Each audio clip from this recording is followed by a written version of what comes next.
Hi guys! Oh my god, I've been itching to make videos for a while, but I got sick. Again.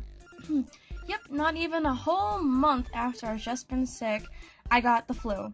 And I got my shot. So, eat your veggies and stuff, kids, because all this McDonald's is really taking a toll on my immune system. So, I'm also sorry for any gross coughing during this vid. I'll try to edit it out as much as possible. Just kidding. Also, thank you guys so much for over 200 subscribers. Like, even back in the day when I had like an old YouTube channel, I never got this many. I really appreciate all of your support, and any comments you guys leave, I try to reply to all of them if I have something to say, because all of your comments really make me smile and just brighten my day, and thank you guys so much. I really appreciate it, and like so happy. Anyways, time to start talking about the video topic. As you noticed by the title, I'm going to talk about pricing your masterpieces. Now, this is kind of a tricky subject, but I'm going to try to handle it as gently as possible, and I hope this helps you. A lot of people have come to me about just what to ask in exchange for their artwork, and the answer is that there's really no right answer. See, art is subjective. A lot of people in this game, unfortunately, don't really understand the time and effort that the individual puts into their artwork, and will make bad offers, but just keep in mind that when they do this to you, they're usually not trying to insult you. Some people just really don't know the value, and they can't see how much effort, how much work it took, and you can't really take offense to that, because eventually you'll find someone that does appreciate your work. With that being said though, you do have to set yourself reasonable expectations. Sure, I can go around asking for betos and the most desirable items in the game, but will anybody actually offer for it? It stings, but from a trading standpoint, your art's physical worth is determined by what others are willing to pay you. Now, I'm not saying to value yourself and accept any trade you get, no. It's really important that you have standards. Take me, for example. I put more effort into some of my art than other of my artwork. The ones that I take a lot of time to really make sure I got that detail, I'll expect better items. Other works where I didn't really try all that much, or I didn't spend that much time on it, I'll be more open and take a little less. Though most of the time I get kind of bad offers, I do get a lot of good offers, and trading is pretty much how I make my living in Animal Jam. Anyways, back to you. You want to know how to price your art, right? Okay. Well, first off, with so many items in the game, it helps if you have an idea of what you want.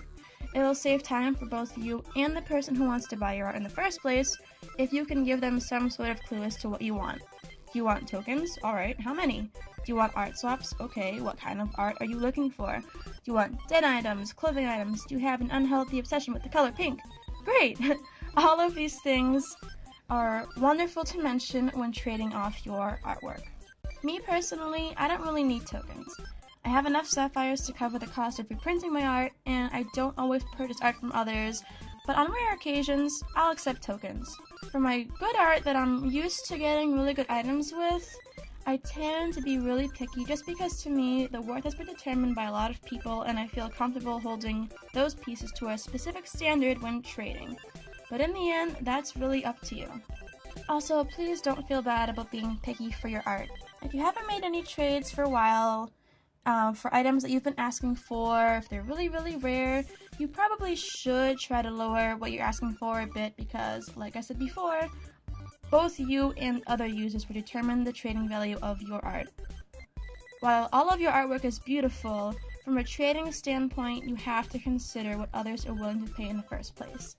Still, if you feel like someone is insulting you by lowballing your art, you don't need to accept. At the end of the day, it's yours, and there's no other masterpiece like it in the game. If they don't like it, hey, they can go and make their own. Now, this masterpiece update has been both a blessing and a curse. While there's been so much exposure to amazing artists and so many people expressing their creative freedom and showering others with overwhelming positivity, there's also been an influx of jerks.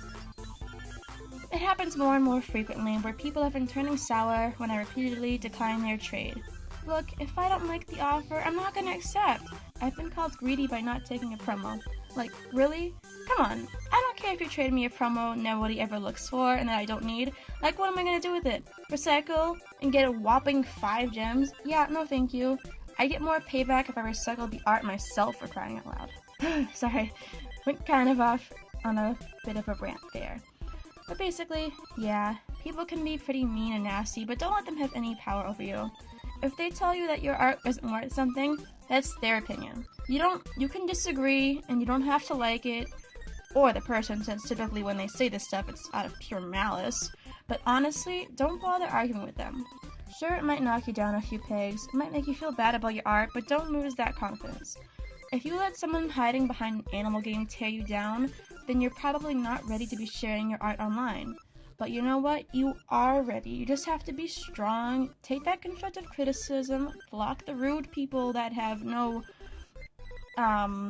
desire to even give you constructive criticism or help you.